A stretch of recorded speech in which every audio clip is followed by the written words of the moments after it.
Hello, everybody, and welcome back to another VESL broadcast. Today we have some Smash Bros for you. Yesterday we had Valorant. Today we have Smash Bros. Very excited to hop into the action with you guys. I am Ben Kincaid, joined by Avery Giesman.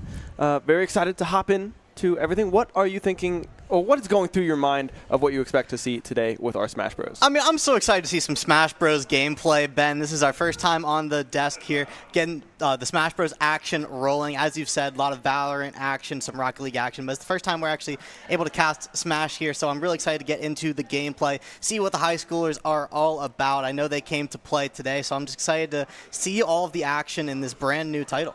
Yeah, so today we have Hickory High School versus Northwest Cabarrus. Both schools are 2-0, undefeated on the season so far, so looking very strong. Excited to see what goes on, who stays undefeated, advancing to that 3-0 spot. I believe this is week 2 of competition for our Smash Bros. League. And I believe the matchup today, is Villager versus Piranha Plant. Walk me through what we expect to see with that matchup. Oh, yeah. I mean, this is a very unconventional matchup, right? Villager versus Piranha Plant. I mean, you've got two very mid-tier to low-tier characters who have a lot of tricks up their sleeve, right? You have Villager, who's one of the long-range demons of the game, can really keep the opponent at bay with that slingshot. And that's his biggest strength, able to cover that ground really well with his Lloyd Rocket and then cover the air with his slingshot. So it's going to be up to Piranha Plant, who can lack in that movement sometimes, to be able to navigate that sort of bullet warfare that Villager can throw out, and Piranha Plant's going to want to maneuver around that space and end up underneath Villager. That's going to be where Piranha Plant can really start their stuff with that potent up smash with their incredible Patui. Piranha Plant having a lot of tools from underneath the opponent, so it's going to be up to the Piranha Plant player to get underneath that Villager and navigate this sort of minefield that is Villager as a character. Yeah, and like we said, this is high school, right? So it's very exciting to see esports kind of starting to find its way through these high schools and find these leagues and whatnot, as we will be jumping into the matchup. This is a best of 3, yes. I believe, is how the structure works for this league, as we will jump right into the action already. Yeah, let's go over the format real quick while this match takes off here. We do have a best of 3 between these two players specifically, but then it's also a best of 3 series because these guys are competing as a team for their high school. So not only will the best of 3 occur between these two players, then another 2 players will come in, one from each high school, and they will engage in a Super Smash Bros. Best of 3, and you'll get 1 point for each best of 3 that you win. So that third game is only necessary if this best 3 goes one direction, then the second best 3 goes the other direction. And I love what I'm seeing so far from Chris P. You can already see getting underneath that Villager and landing a nice downer up smash combo. Yeah, almost getting the KO. Will be able to get that one with the spike ball. Very exciting stuff coming out from Chris P. here, already building up that percentage yet again on Villager here. Olsen now having to take the recovery. getting back up to that ledge, but the edge guard coming through from Chris P very, very strong so far. Yeah, this ledge trap is fantastic from Chris P. You can see this villager is just struggling to get anything started on this Piranha Plant. When you can't set up your setups as villager, when this Piranha Plant is just on top of you the entire match, it's hard for you to get moving. Like when you can't make the Piranha Plant navigate anything, all of a sudden Piranha Plant has a lot more tools. You can see the Patui here setting up for that edge guard, and Hickory just ending up too much above that ledge. Gonna have to get underneath that to avoid that kind of setup, but then you get yourself into a ledge trap situation versus Piranha Plant, which Chris P has been doing incredibly. I mean, look at these setups from Chris P. It's up to Hickory to figure this out. Yeah, I mean, Chris P's edge guard right now is going unbelievably well. The rocket coming through will be able to connect, but Chris P, the Piranha Plant recovery so strong, and really can recover from almost anywhere.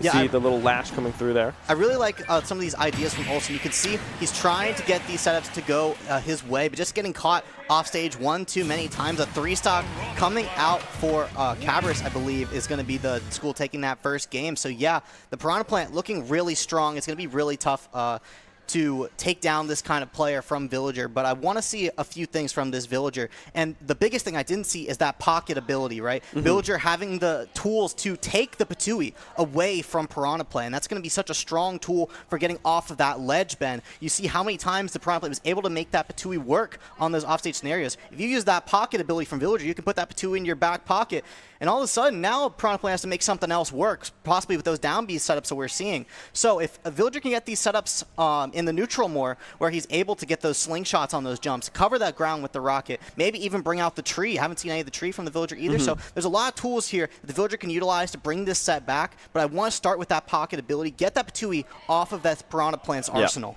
Yeah, and one thing especially is that Piranha Plant, Chris P, has just been playing that edge so well. So if they're able to get back onto that main stage and really just try to avoid having to play around this Patui and get off of that edge, it's something that would obviously do wonders here for this Villager, because Piranha Plant right now is just running the game right now. I believe a 3-stock coming through there, but built up some percentages on the Piranha Plant, but just unable to get that finishing blow was Olsen on this Villager. Yeah, and I saw some great ideas from Olsen on the ledge trap as well. I loved how on that 3rd stock he went for the bowling ball off stage. That's a great ledge trap for Villager, because Piranha Plant not having a hitbox on the top of his recovery, so that bowling ball is going to be very strong to set up for those ledge traps, and not having the bowling ball anymore is going to go with the Fox pick, going to allow for some more speed against this Piranha Plant, but still a very exploitable recovery on this Fox. So I'm curious to see if Olsen can take advantage of the different recovery routes that Fox has with that side B versus the up B, try to get those different angles in play, or else Chris P is just going to set up these ledge traps once again, and no pocket for Fox. Yeah, Olsen now 110% built up already. Chris P looking super strong, now under the opponent yet again. This is something that we talked about early on, that if Piranha Plant is in this position underneath, that is going to do wonders. Again, the spike ball landing, and an early 15.4% on Chris P to the 1 stock already lost on Olsen. It's just so difficult once you get above Piranha Plant, right? I mean, you have Fox, you have more speed to get down, but at the end of the day, you have to find the ground. And this Piranha Plant is doing an excellent job of just covering all the angles following where this Fox wants to land. And this is the spot that Olsen wants to be. He wants to be in the advantage where they can find these juggle scenarios and put Piranha Plant in the situation that they've been putting them in. But if you find yourself off stage again, this is where Fox can struggle and where Plant can thrive. That's not going to be enough. Olsen's going to go off the stage there, and Chris P with a massive lead here in game number 2. This is game point for Olsen. If he does not find this game, then Chris P's team will go up 1-0. Yeah, I mean, this is going to have to be a reverse 3-stock here from Olsen to avoid the 1-0 on the side of Cabarrus. The recovery, again, super strong from Piranha Plant, able to recover very, very easily. And now this edge guard is going to come through yet again. Olsen, the side B, able to regain some composure, getting back to that ledge, but again, the grab coming through. And now Olsen, again, these spike balls just coming up clutch, 100% built up on Olsen's last stock. Needs to try to find some type of ground to come back into this game, but again, not really committing to these edge guards right now, Chris P.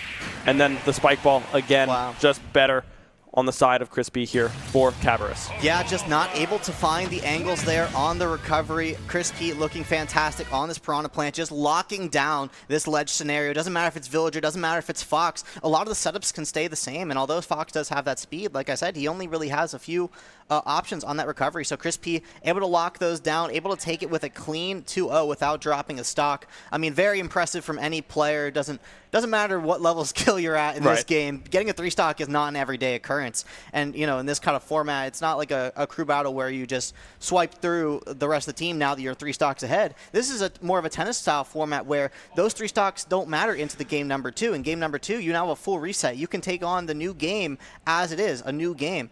But another 3-stock there is going to mean that that's going to be the set in this format. So 1-0 is going to be on the board here, and that's just such a strong start. Some great gameplay that we're seeing so far. I love this Piranha Plant. They're able to move around the stage so fluidly, get those really strong ledge traps, and the Fox player Olsen and the Villager also as well, able to get some advantage states going, able to put this Piranha Plant in some difficult spots, but once he got off stage, it was just trouble. Yeah, and Olsen, especially with the Fox swap here from Villager, seemed to do a lot better into this Piranha Plant, able to build up a lot more percentage earlier on here. But again, just Crispy with those edge guards were just coming up huge. Olsen a little nervous to play off of that edge and try to find the edge guards by themselves as well, because we know that Crispy with that recovery can just dodge out of a lot of these edge guards that Olsen was trying to find on that Piranha Plant. But like you said, 1-0 now to Cabarrus. So very excited to see what goes on. But yeah, I mean, I want to talk about like characters picks as well. I mean, when you're going into competitive Smash, one of the most intimidating parts of the game is just how many characters there are. 86 characters if you count them all in total, which is an insane number. So when you're thinking about going into a competitive set, you have to consider, especially in a best of 3 setting, you know, I'm going in with my main, or you want to go in with your best character, right? But when that goes poorly, sometimes it's best to switch characters, and sometimes it's best to stay the same character and figure out a new game plan. And that's one of the hardest parts about this game when you're, you know, playing it, is what kind of player am I going to be? Am I going to be a player that when I lose a game, am I going to figure it out with my character, that I know that my tools work, but I need to implement new ones or implement them in different ways? Or do I need to bring on a strong secondary character that can cover my character's bad matchups, that can cover my character's weaknesses, and that they can adapt kind of for me? Like the character does the adaptation instead of me doing the adaptations with the given toolkit that I have. And I love that this player Olsen has that Villager and that Fox, because that's exactly what I'm talking about when you play 2 different characters that have totally stark different play styles. You have this Fox, which is a very fast character, can get in with huge advantage state, and you have Villager, which is more of a setup character, very slow character, who can keep opponents at bay. So it's great that they have those 2 different styles, but when you're playing against a great player like Crispy is, who can play both of those styles, then you're in a lost scenario. You may have to go back to the drawing board and figure out, all right, what tools am I not using that could help me in this set? So, you know, some of those tools being like Pocket. With Fox, you have options of the Reflector as well to deal with those edge guards as well. So yeah, dig into the toolbox, figure out what your characters can do. But I love seeing the character diversity. But, you know, Crispy doing it with the Piranha Plant solely as well. Yeah, I mean, Crispy, the Piranha Plant just looked so good. The edge guards were just coming up huge, right? Because Olsen just didn't have the opportunity to get back onto that field, was stuck pretty much on the edge the entire game. I like the Fox switch, but what other characters out there are like the Piranha Plant counter? What would you look for the most coming through in that scenario that Olsen found themselves in to really bring them back and really put that one a little bit more close than it was? I really didn't mind the Fox pick. I thought it worked. The issue with the Fox pick is you do have to fight Piranha Plant more. But Fox has great buttons, great up-close game. So you can fight Piranha Plant up close. You can win these juggle battles. You put Piranha Plant in the air, he's in big trouble. That pod is quite large, and you can juggle him for eternity. And although Piranha Plant's quite heavy, he's going to have to land into that Fox up smash, which is one of the strongest in the game. So I don't mind the Fox pick, but if you're going to go Fox, you have to be able to get those juggles started. And that's what Olsen was not able to do in this match. That's what Crispy was able to avoid so well, is those juggle scenarios. He was able to keep that advantage state going the entire time, it seemed like. When Fox is off stage, that's when he gets in trouble. So if you're able to play that advantage state with Fox, it's not a bad pick. So what I would recommend for Olsen to do is to maybe go back to the villager drawing board, actually, because what Chris P was able to do is close that gap, and that's what Villager does so well, is he keeps his opponents at bay. And although you don't have the same luxury in your up-close buttons, you're forcing Piranha Plant to play this sort of come-at-me game, and if you take the Patui with him with Pocket, then all of a sudden he can't play that range game. He has to come to you, and Villager has so many tools to shut that down. Yeah, and like we said, we saw with the Villager matchup, we didn't see a tree a whole lot, right? But maybe that was something to do with the fact that they couldn't reach that stage of the game or that matchup to really be able to bring that out and really start to be a little oppressive here against Hickory. As we will jump into match number 2 here. It's going to be Kirby versus Lucina. I love me some sword characters. I know I'm a Roy main myself, so excited to see some familiarity on this second matchup. Yeah, and when we're talking about sword characters, Ben, one of the tough parts about playing sword characters versus Kirby is just hitting him, right? Such a short character. I'm sure you know it from playing Roy, that hitting this character can sometimes be difficult. That safety of the aerials all of a sudden becomes more ambiguous when you're playing against a short character. So I'm curious to see if this Lucina from, I believe this is Hickory's player, is going to be able to hit this short Kirby. Yeah, already around even percentages right off the bat here. Just trying to play this distance is Lucina with the sword, just trying to get some poke chip damage. But right now, Kirby doing a great job of going back and forth and finding these angles and keeping this Lucina off the ground and off of their game so far. Ooh. The smash coming through as well. Able to pick that one up early on for this Kirby. Yeah, this Kirby has an excellent ground game. You can see just staying low to that ground of Kalos and able to poke out this Lucina. Although Lucina does have the range, Kirby certainly has the frame data and the speed to contest up close. It's up to this Lucina to keep this Kirby at range, but this Kirby moving very fast here from Cabarrus, excellent player number 2 coming out from this squad and able to keep this Lucina in the disadvantage very well. Able to avoid the shield breaker there. Great idea there from Spark, trying to get the footstool off stage as well. Going to go for the downer, but that's going to be too deep, and the Kirby is going to die as well, but the Kirby's going to take that any day of the week. Cabarrus now up 2 stocks to 1. Great idea from Hickory to go for that edge guard, just not keeping track of those resources quite well enough. Yeah, Lucina able to pick up that 1 kill on the Kirby there, but like you said, results in an SD as well. Able to find that kill, but doesn't work out too well for the Lucina in the long run as well. Now needs to find 2 stocks back-to-back here to bring this one closer to evening up the scoreline. And this is a very tricky spot as Lucina. Now Kirby having access to the shield breaker as well. This is so difficult for Lucina to make these kind of comebacks, because Lucina is a character that's a very fundamentally sound character that doesn't have anything real crazy going for her. She just has a lot of strengths that are like mediocre strengths, and a lot of weaknesses are mediocre weaknesses, which is what makes her such a great character, is that she doesn't have a lot of things you can exploit, but she also doesn't have these big burst options that can make these comebacks for her. So this is such a difficult spot for Lucina to be in, especially when you're stock down and you have this Kirby that's playing such great ground game against you. You have to do so many more ambitious landings like that. You try to aerial on top of the Kirby, but then the Kirby's able to just dash back and F smash you just like that. And I love this Kirby's landing punishes. He knows that when this Lucina's in the air, you have the choice of landing on Kirby. And this Lucina landing too much on the Kirby. Kirby's going to dash back, punish that with F smash every time. That F smash is so strong from Kirby. These great low committal pokes into that strong smash attack. That's the Kirby game plan in a nutshell, and it's being executed beautifully here. Yeah, a lot of speed on the side of Kirby, right? And that height difference that we mentioned, how much did that really come back to bite Lucina on these down, when you're kind of landing on top of this Kirby and you're trying to find these down aerials, but you're barely missing? How effective was that in this matchup? I mean, you could see it, right? Whenever the Lucina would go for these falling aerials onto Kirby, when you whiff, Kirby is able to get massive damage at low percents. It leads into a grab. At high percents, it can lead into forward smash. Yeah. I mean, it's a really big deal when you're at this 80% threshold and you're not used to dying. You get hit by a Kirby F smash, you're flying off the screen, even on a stage like Kalos. So yeah, that makes a huge difference, and maybe it's on the job of the sword player to play a more grounded game where it's easier to see the range versus Kirby, because when you're in the air, and it's hard to time those aerials onto a Kirby, and it's hard to make them safe. It's a difficult game, but it's one that must be played if you're going to try to play this matchup.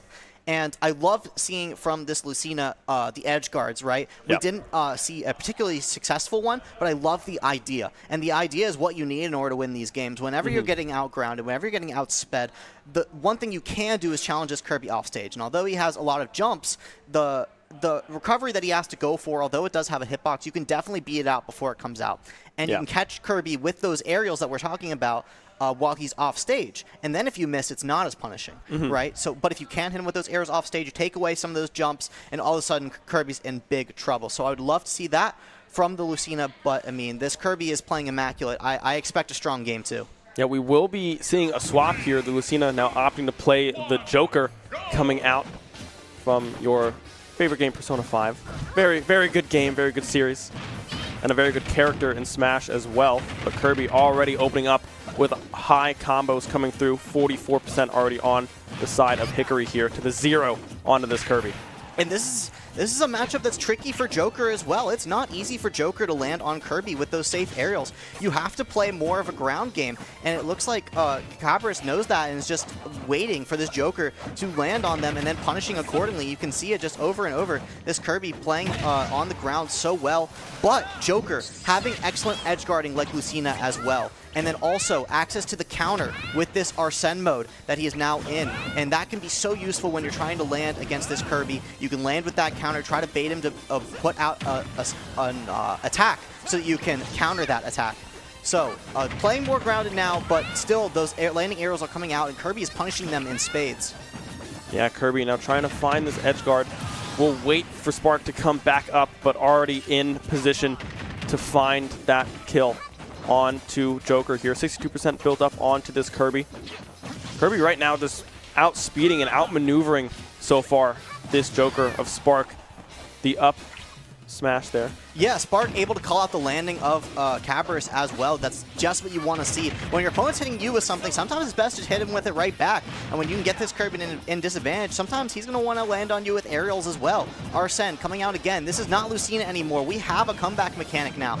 So this is going to be a much better spot than Hickory would be with a Lucina when you have this Arsene, and he's going for those edge guards again, but Kirby just able to maneuver around it, and I love the idea with the down air, but just not going to land that one. Kirby able to maneuver around, and when you can't hit those edge guards, it's going to be a tough battle because this short Kirby is just not getting hit by anything. You can see the Joker trying to go for these up tilts, but Kirby is just too short, Ben. Yeah, and I love the approach coming through from Spark as well. The confidence to try to go for these kills.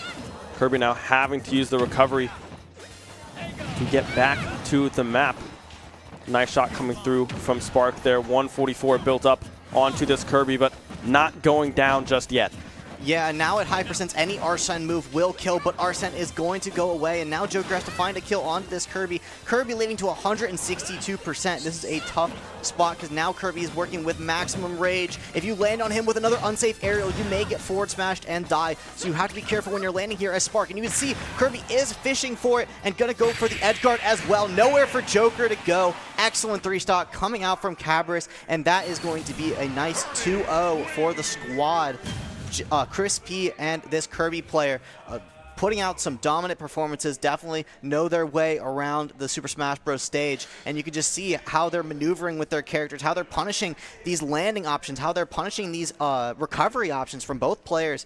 I mean, just able to maneuver this match beautifully. When you're playing a character like Joker, playing a character like Lucina, it's hard to contest those short characters. You have to play a different game than you're used to, and the Kirby just able to survive those scenarios and able to put on a great performance. Yeah, Kirby able to play that space very, very well, especially against that Joker in the Arsene mode. Just able to be patient, wait for that to wear out, and then go on to that Joker that has a significant disadvantage when you don't have that really big boost of that damage coming through from that ability, that little bar above the health bar. Once that's full, you get your friend to come out and help you out a little bit there. But Joker, I love the approaches again from Spark, trying to find these edge guards and these off stadium aerials to try to find these guards against this Kirby, but able to maneuver it with that size of Kirby being so small. It's very hard to hit those off the map, and then to finish it off, Kirby able to find that edge guard themselves, that smash coming through. Very, very good showing coming through from Cabarrus. Yeah, and one of the things we were looking at when we were looking at those edge guards is the idea of those committal aerials coming out from the Joker and the Lucina. The reason I said that Kirby, it's not as hard to, it's not as punishing to miss when he's off stage, is because you can commit with less committal moves. When you commit to those big moves like down air, which the Joker player had to go for in those spots because you're so down at that point, then when you miss those kind of aerials, committals, then you SD at 50 and you're in big trouble. Right. So, yeah, when you are able to go for those less committal edge guards, you're able to throw out more things like back air, like forward air, like side B, like B. And that's a safer option. But when you're down, then you have to go for big plays with Arsene. And, you know, when Kirby does Kirby things and be small, it can be a tough game to navigate. So, I mean, it's great performance from the Piranha Plant and the Kirby, and I hope to see more from them. Yeah, Cabarrus now advancing to 3-0 on the season. Hickory dropping to 2-1 there. Great showing from both sides. Excited to see what goes on next. That'll wrap up everything for us today. We do have Rocket League coming to you tomorrow for our next VESL broadcast, so stay tuned, and we will see you next time.